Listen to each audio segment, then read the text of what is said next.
রাজধানী ঢাকায় দুই ছাত্রীকে নিয়ে হাসাহাসি করার অভিযোগ তুলে বেসরকারি বিশ্ববিদ্যালয় প্রাইমেশিয়ার একজন শিক্ষার্থী জাহিদুল ইসলাম পারভেজকে হত্যার ঘটনায় সামাজিক মাধ্যম এমনকি রাজনৈতিক অঙ্গনেও চলে আলোচনা সমালোচনা। সামান্য একটি অভিযোগের ভিত্তিতে একজন শিক্ষার্থীকে এভাবে হত্যার ঘটনা সারা দেশ জুড়ে নাড়া দিয়েছে। যদিও ৩ জনকে আটক করে পুলিশ। সোমবার আদালত তাদের ৭ দিনের রিমান্ড মঞ্জুর করেছে। বনানীতে ওই বিশ্ববিদ্যালয়ের ক্যাম্পাসের কাছে একটি দোকানে ছাত্রীকে উত্ত্যক্ত করার অভিযোগ নিয়ে বিবাদের জেরে শনিবার টেক্সটাইল ইঞ্জিনিয়ারিং বিভাগের শিক্ষার্থী জাহিদুল ইসলাম পারভেজকে ছুরিকাঘাত করে হত্যার ঘটনা ঘটে। এর আগে দুই ছাত্রীর অভিযোগের পর পারভেজকে বিশ্ববিদ্যালয়টির প্রক্টর অফিসে ডাকা হলে তিনি অভিযোগ অস্বীকার করে বলেছিলেন যে তার বন্ধুরা মিলে নিজেদের মধ্যে হাসাহাসি করছিলেন।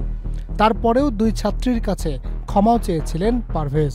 কিন্তু প্রক্টর অফিস থেকে বের হয়ে আসার পরেই তিনি হামলার শিকার হন এবং তুচ্ছ এই ঘটনাটি শেষ পর্যন্ত হত্যাকাণ্ড পর্যন্ত গড়ায়।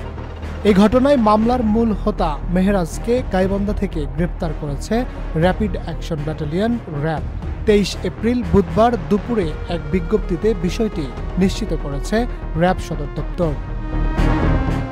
এর আগে ২৩ এপ্রিল সকালে চট্টগ্রামের হালিশহর থানাধীন আজাদ টাওয়ারের বাসা থেকে হালিশহর থানা পুলিশের সহযোগিতায় মাহাথির নামে আরও এক আসামিকে গ্রেপ্তার করে ডিএমপির বনানী থানা police. Harunur Rashid, channel I.